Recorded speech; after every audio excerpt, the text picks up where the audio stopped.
Good morning and welcome to the Trinity Forum. My name is BJ Owens. I'm the Dean of Trinity Cathedral, and we are joined this morning by Lee Hull Moses. Lee is a minister in the Christian Church, Disciples of Christ. She's currently the Vice President and Chief of Staff in the Office of the General Minister and President of the Christian Church, Disciples of Christ. I brought her into this conversation with us because she's the author of a wonderful book called More Than Enough. You have all my notes in it. Sorry about that. Living Abundantly in a Culture of Excess.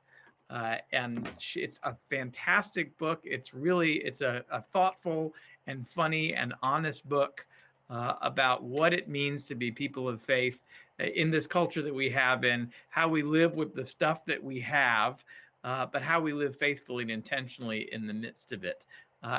We're going to share a little bit of it in part because we're in the midst of our stewardship season at Trinity, and I think it's a wonderful resource for us to talk about what this actually means in our day-to-day life. But more importantly, Lee is also a friend and a colleague who I've known well for a number of years.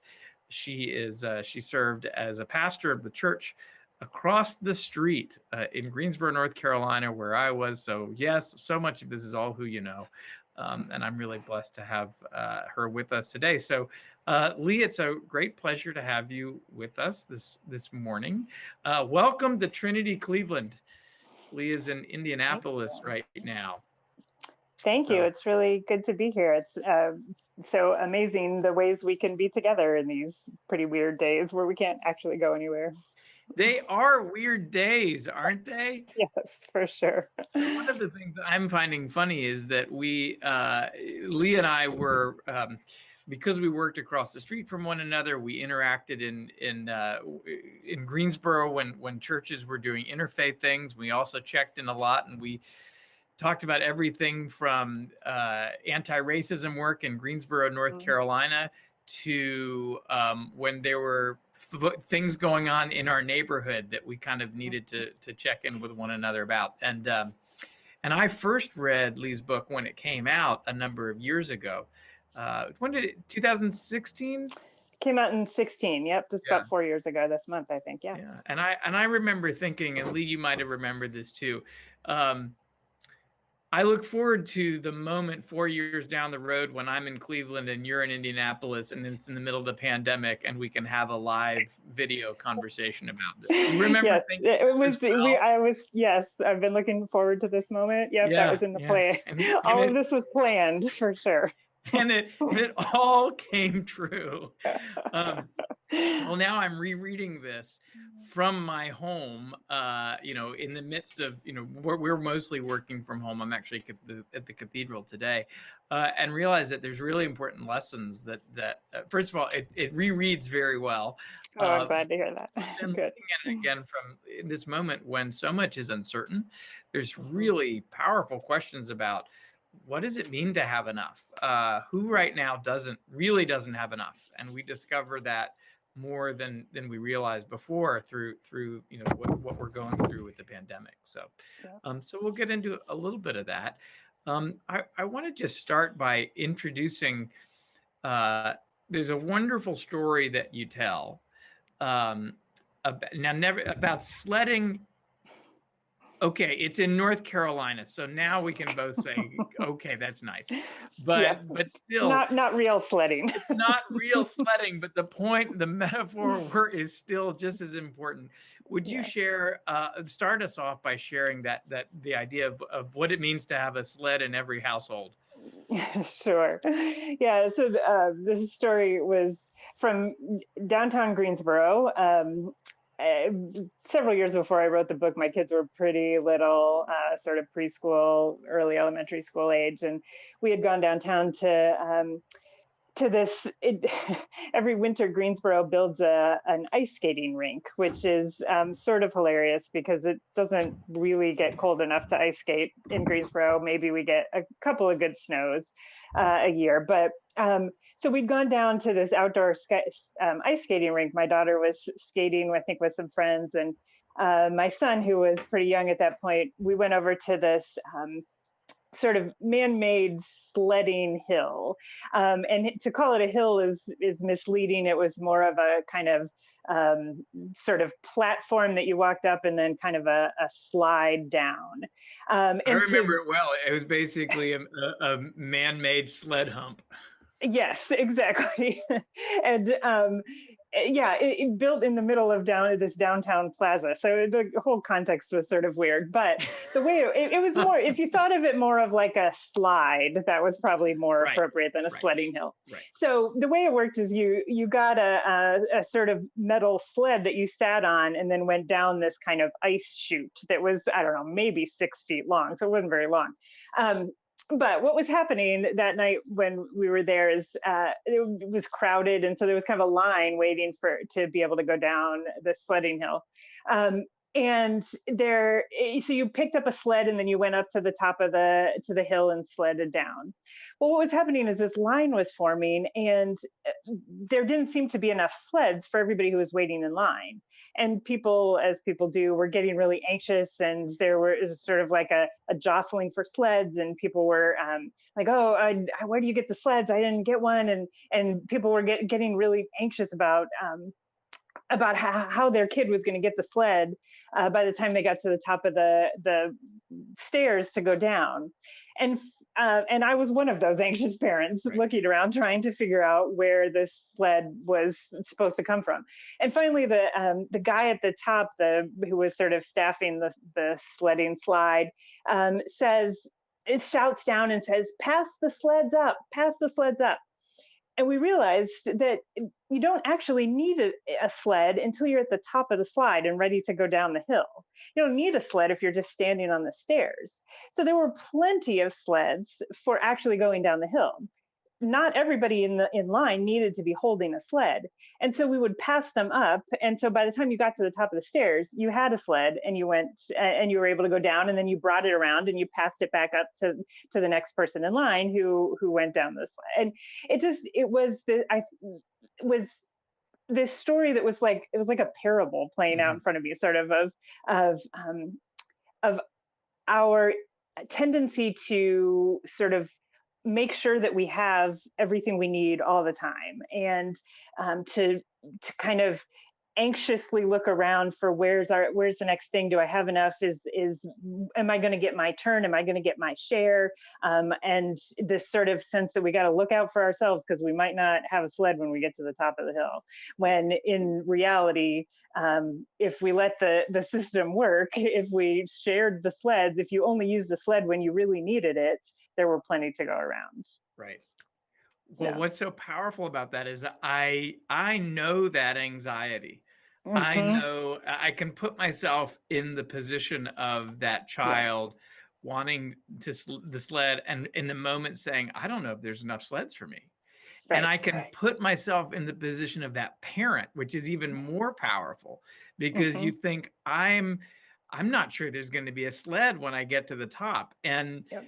when you think about it in that moment, if you carry that to its logical conclusion, are you actually entertain the idea that you're going to be driving your child home at the end of this and being like, "Sorry, there were no sleds. This one didn't work Right. out." Right? I mean, Right. that's just Right. nuts. Yeah. And yet we know in our rational brains there are enough sleds, Right. and that there's the system, and it's that anxiety Yeah. that crawls up to the surface, Yeah. that from which, if we begin to develop our whole economy around that silly anxiety, you Hmm. start realizing, oh my goodness, we've structured our whole communal life around the idea that there should be a sled in every household at every moment, and Hmm. that if you don't have that sled, you might not get what you need. Right. Yeah. But it's amazing how it actually works. Yep. I found myself thinking about that story at the beginning of when everything sort of shut down. The pandemic Yeah. hit in March, and there was a sort of like run on toilet paper and sanitizer, and you couldn't find paper products or flour or yeast or whatever. Right. Um, and I think that was that same anxiety. nobody needed all that toilet paper at Right. once, but we were so afraid of there not being enough down the road that Right. we couldn't quite sort of get our heads around, like, okay, maybe I will just take enough for this week or the next few days and trust that there would be toilet paper again, which there was.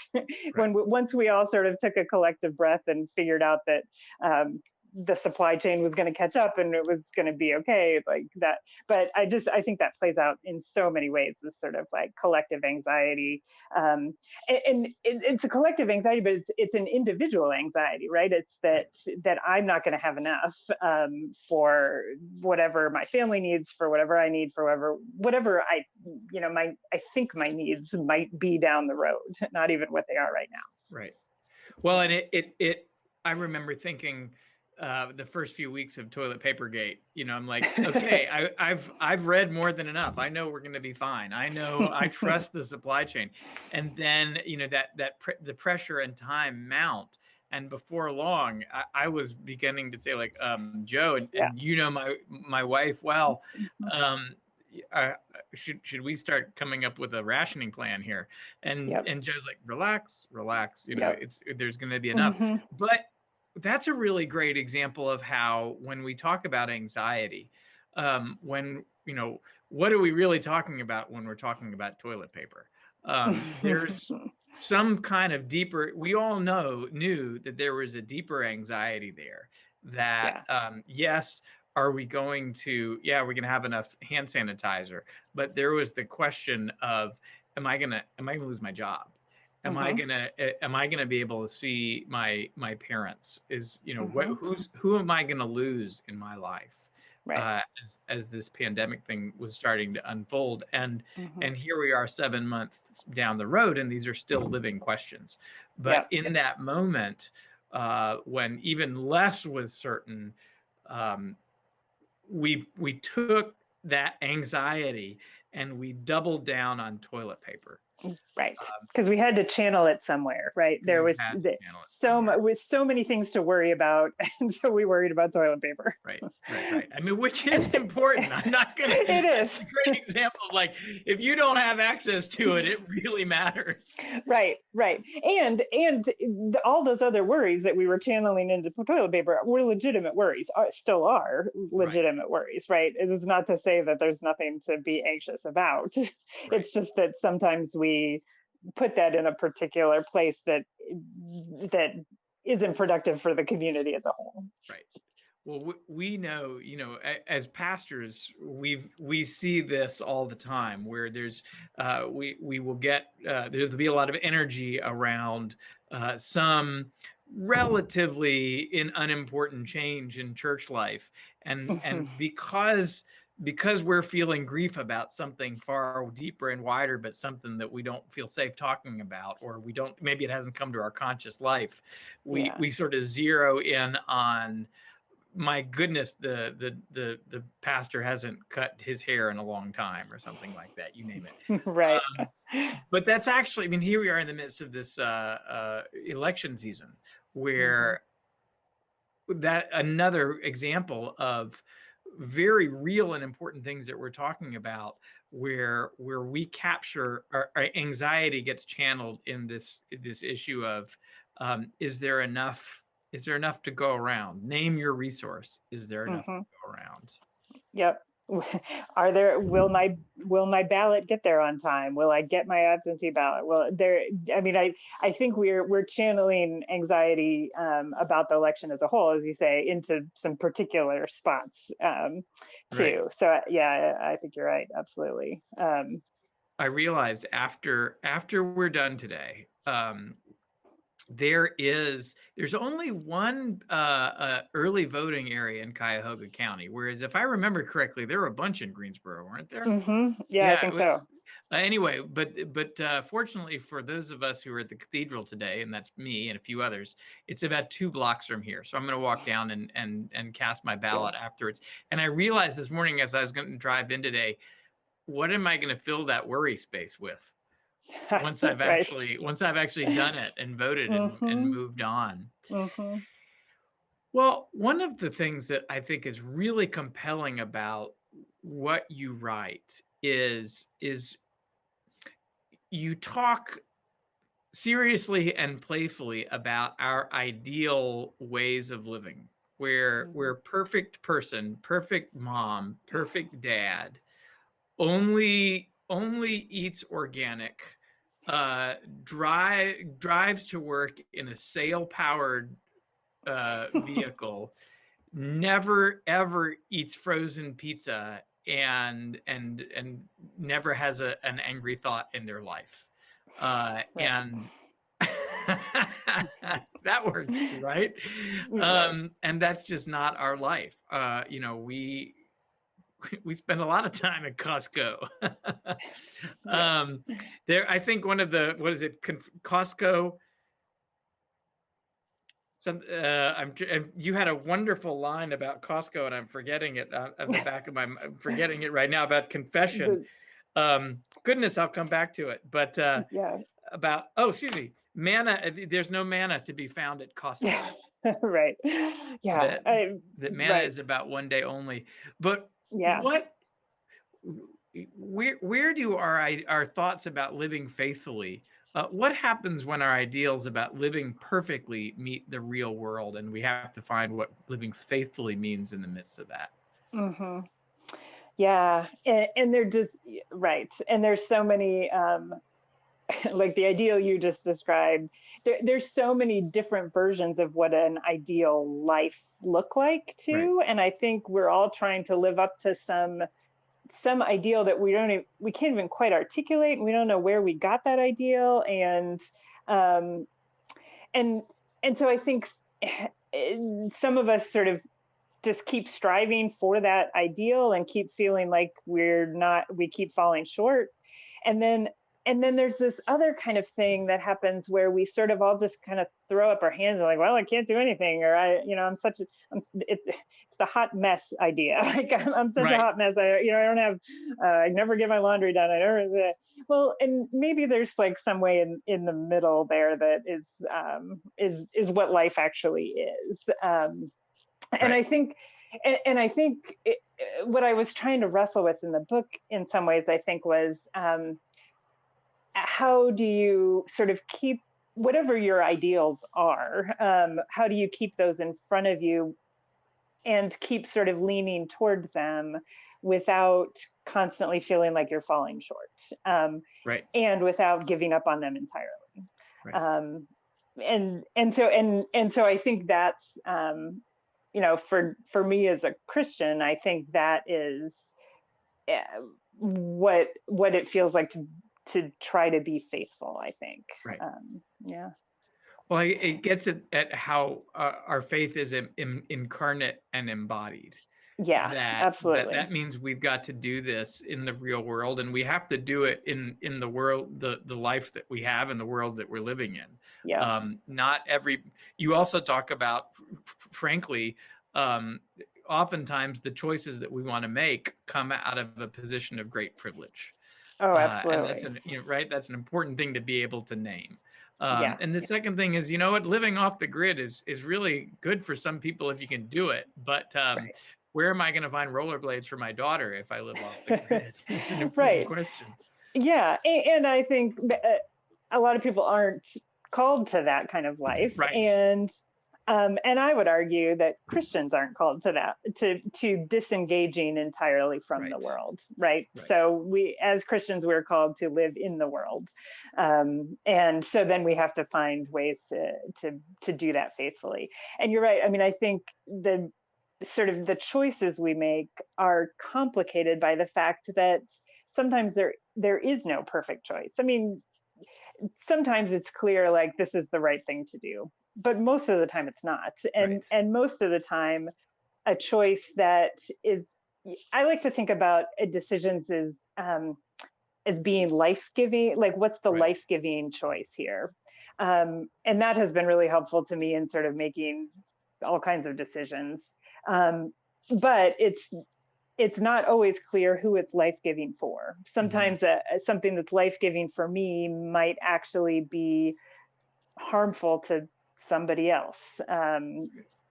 I use the example of running shoes. I love to run. It is saving my sanity these days. Um, but I don't know really where my running shoes are made or how they're made or what the condition of the people who are making them, what their working conditions are. I don't know those things. And in the reality of our world, there's not a good way for me to know those things. There are Right. some places, there are some options for sustainable shoes, Right. right? But the reality is I'm going to keep buying shoes from my local running store, not knowing where they're made. And so that one choice is life-giving for me because it keeps me sane, it keeps me healthy. It's, I hope, life-giving for this local store that I commit to supporting, but I don't know where else in the chain things are falling apart. So Right. it's never sort of as simple as like, here's the right choice. Right. Well, we have no control over, we have no, very little control over those chains. And Yeah. it's good to know. I find it's, I find it's helpful to know things like, is this company, do they pay their people a living wage? Do they use sustainable materials? How much water do they Hmm. use? Um, it's incredibly challenging to get that information in an efficient way, Yeah. unless we want to give up our jobs Right. and dedicate it to that. So sometimes you do the best that you can. You Hmm. know, I also find there's a real fine line between committing and trying to challenge our practices and looking at all the systems that we're a part of, which I think is important work. I think there's a fine line between where you kind of, well, frankly, we shame people who don't do that to the Hmm. category that like we think is the most important, where Yeah. we you know, as Christians, I think the word would be judgment, where we Yeah. cast judgment, or we, you know, we say we, the food that they eat doesn't meet our standards, Hmm. or the, you know, what they buy or where they shop. And I think it's just something to be um, uh, holding on to humility in the Sure. midst Yeah. of this, Hmm. these sort of tough, you know, the choices that we make. Yeah. Absolutely. Yeah. Well, one thing that I, as I was rereading your bio, I'd forgotten this, that you're a huge fan of the Back to the Future trilogy, Yeah. I do love Back to the Future. which Yeah. I haven't seen in a long time, but I thought of it because it was, I saw a still from the second one. What they started out in the 50s and 80s, then they go ahead to the future, then they go back to the old west. Hmm. And I remember thinks it was a picture of when they're in the future, Uh-huh. and Doc, what's his name? Doc Brown. Doc Brown is picks up Marty in a flying car that Uh-huh. recycles garbage Yes. into a zero emission thing. It's like a little thing, like you put trash in, and then the car Yep. flies. Hmm. And that was supposed to be what year? 2015? 2012, 2012, I think. 2012. Maybe 50. Yeah, somewhere in there, somewhere in the past now, right? And Somewhere in the past. And like we were in the early 90s, we were supposed to have flying cars right. by now that chewed Yep. up garbage, and Yep. cast it away. There's Yes. another song I heard not long ago called "I Thought the Future Would Be Cooler." Yeah, Um, right. but you know, isn't that's the movies? And here Hmm. we are in 2020, Yep. and our cars are not flying yet, but we're considering having them be driverless. Hmm. We know a lot more about the environmental damage that we do through our Hmm. choices, and you know, mea culpa, I'm as bad as anybody. Um, One of the painful things is we have a really hard time in our country coming to an agreement about who's causing this and what we need to Right. do about it. And that's certainly something that's very painful to me, and I know for a lot of people here at Trinity. Um, Hmm. but you know, where do we find hope in this? In the fact that here we are, this is real life, not the movies, Hmm. and we are called to find the presence of God in the midst of this imperfection, and to even live out of hope. Hmm. Where do you find hope um, after waking up and realizing that we're no longer in Back to the Future? Yeah. Right. Right. Yeah. And yeah. And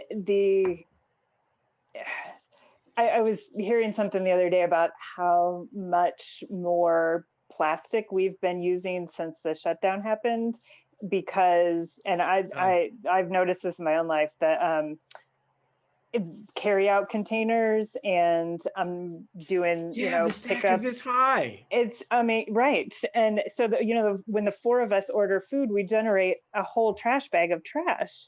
And yet that's Or also the people's jobs. Like they can work Right. because you're doing that. I mean, Exactly. how We're do we live through supporting all a this? local, yeah, Right. restaurant. Exactly.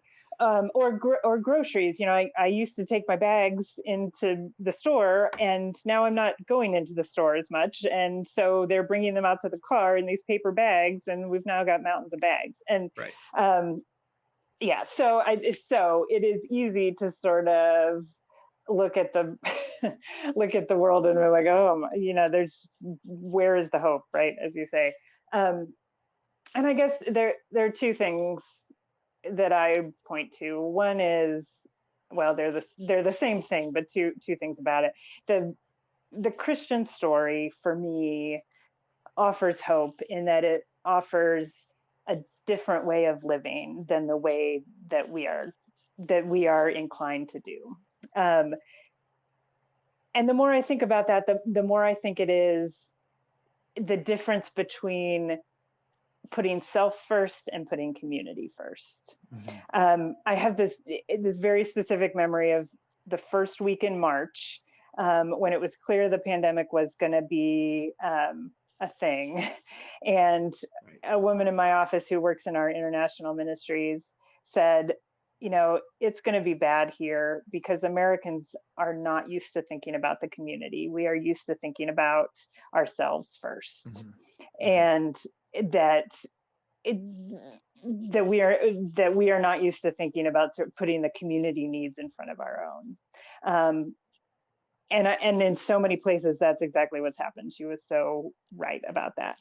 And so I think that the Christian story for me offers some hope in that it compels us to put the community in front of self, um, or or to put ourselves in the context of the community, and so that we are not just thinking about how this particular decision matters for me in my life, or what impact it's going to have on me in my life, but what impact is this going to have on the whole community, on my neighbors, my local Mhm. neighbors, my global neighbors. Um, so that's one place, and then the other place is simply that I believe in the goodness of people, and I believe in the goodness of God, who created all this, and the so and that the story of God is so long and so rich and so full of people's stories, so that our individual stories, all of our individual choices, all of our grief, all our lament, all our pain, um, gets wrapped up into this whole long story of how God is active in the world and how God loves the world.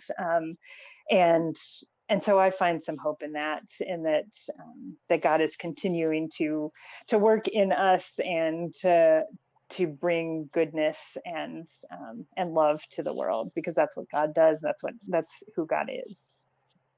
I think I think that's absolutely right. I think it's beautiful, and I think it's so much not the story that we are tuning in and that is being repeated and reinforced. And Hmm. it- when I think about um, how people are really responding and caring for one another and thinking through these questions, albeit in different ways, Hmm. that it really is forcing us to say how are we caring for one another in a way that Right. is not our definitely not our primary not always our first mode of thinking.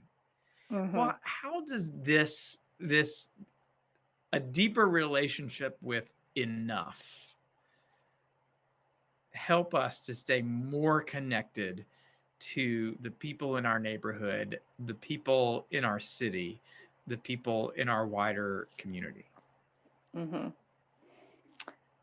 Yeah, I mean, I think there's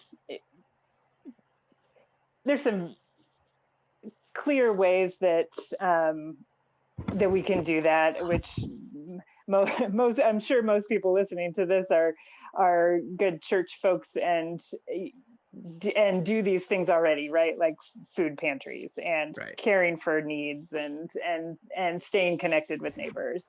Right. Um, but I think there's also kind of a broader connection that we sometimes don't think as much about, which is the sort of questions about sort of why are people hungry in the first place? Right. Why aren't there enough?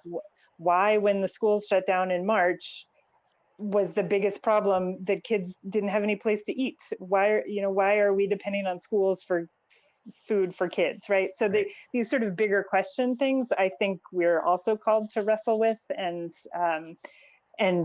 and advocate for different solutions to. Hmm. So I think that's a piece of it.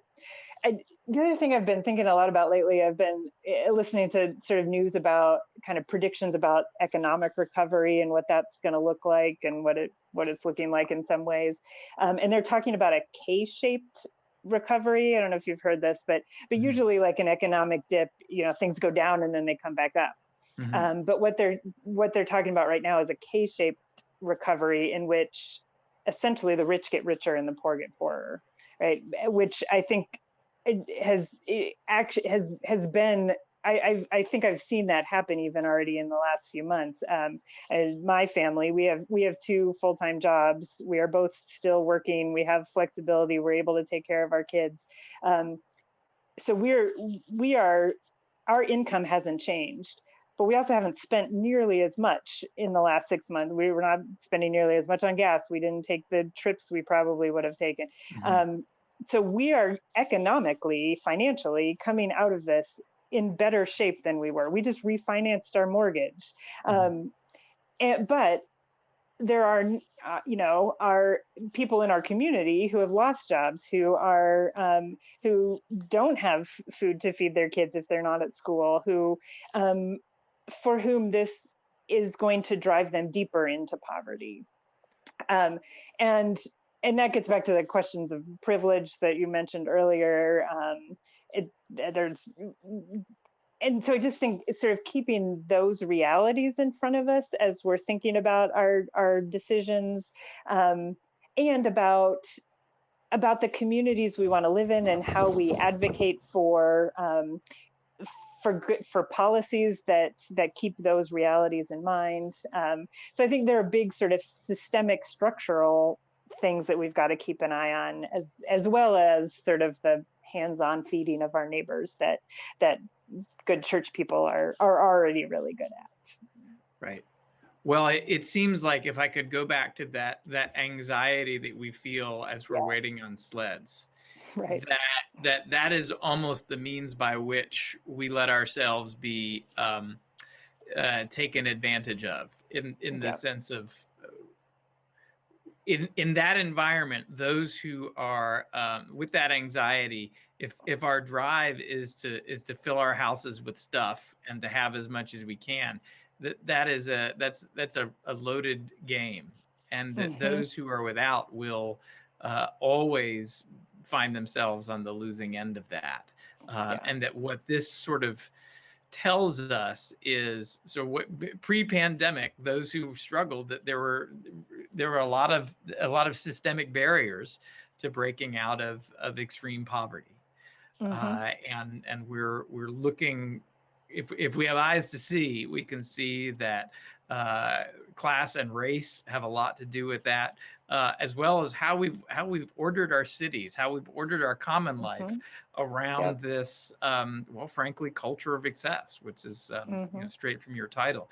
And then we learn in the midst of an incredible economic downturn Mm-hmm. that we do not all feel it equally, Yeah. that there will be long-term implications for some folks. And we're doing school from home, and those who don't have parents with the flexibility to work from home, or who don't have a good internet connection, They Mm-hmm. literally are falling away and not watching. Yep. And it's absolutely painful to watch. And what we're seeing is, in the midst of this volatility, um, it's people who were left behind are even further left behind, and Exactly. that Yep. trouble us deeply as Christians. Right. And I think to your question about enoughness, I think there's a tendency, or where sometimes it, the notion of gratitude plays into that Yeah. too, right? So, and I think that all these things are related. So I think there's the notion of sort of knowing that you have enough and being grateful for that, Mhm. right? Grateful that you've got a safe home, that you've got enough to feed your kids, that you've got a flexible job so that your kids can stay home and do virtual school or whatever. So there's acknowledging that you have enough, and there's acknowledging your gratitude for it.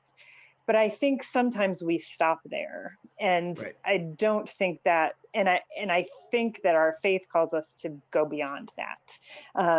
That enough is not just a concept that applies to us individually, but Mhm. it's gotta apply to the whole community. So that it's one thing for me to say I have enough. It's a totally different thing to say we have enough, that there is enough for the community, and that acknowledgement calls us into deeper engagement with the community, um, in a different way. And it causes us to risk. If Yeah. we're going to walk into that space, we have to, one, do will we have less? What will we Right. have enough at the end? And we have to confront our own anxiety Yeah. around. Yes, absolutely. Right. Because yeah, so if we're going to reorganize the structures of our society, our financial systems, our, cultural systems, that threatens the security of my life, right? The like Right. I, I'm in a secure place because of the systems that are set up to benefit somebody of my race and socioeconomic status. And if we upend those, which may well need to happen, um, that is right. That has some risk for me. Right. Um, but I would also say that is exactly the Christian story, right? That Yes. God is always upending the structures of the time. That's what Jesus talks about all the time. That's what Mary talks about in the Magnificat, about sort of the lifting up the lowly, right? That all of the things get turned upside down. Because Jesus calls us to a life that puts community ahead of self, Yeah. and that's absolutely risky. Yeah. We It is. we can envision a world in which we share that risk. Mm-hmm. Uh, but if some of us live in buffered environments Yeah. where we are insulated from risk, often with other people shouldering that burden, Yep. um, then how are we letting God come into the midst of this? You know, Right. how are we trusting in our own ability to make, build, and keep, as opposed to trusting entirely in God and in that loving presence? Mm-hmm. Yeah, absolutely. Right. And if we are hoarding all the toilet paper, if we are Right. um, Right. not passing along the sleds, Right. then that's saying something about sort of our priority and our where we think we are in the whole system, Right. and Right. which may well need to be reexamined. Yeah, Well, absolutely. sometimes it takes a metaphor at a sled bump to awaken us to this. And I appreciate that we started with sleds and ended up with upturning the whole system, and Right. stopping with Back to the Future along the way. But it's an incredible book. It's certainly Thank you. one where it's helpful to read in seasons where you're talking about stewardship, but that is Hmm. in all things that matter. We get one image of it, but it connects to every area of our lives, because as Hmm. Christians, one of the beautiful things about this is that we get to lead wonderfully integrated lives, Yeah. where how we talk about money and stuff and sleds and internet connectivity and justice and Costco, Mm-hmm. it all reflects the same life that we live, the same imperfect life, but the same hopeful life as well. Absolutely. Yeah. Yeah. Well, thank you, Lee, for being a part of this conversation with us. It's great to see you again, It's and great to see you too. I look Thank. forward to your next book. But in the meantime, I'll keep an eye out for you on Christian Century and in all the other places where you write as well. Sure. Thank you. Thanks, Thanks. This has Lee. been a great conversation. I really appreciate it. Yeah, Thank you. thanks so much. Okay, Mm, bye-bye. bye.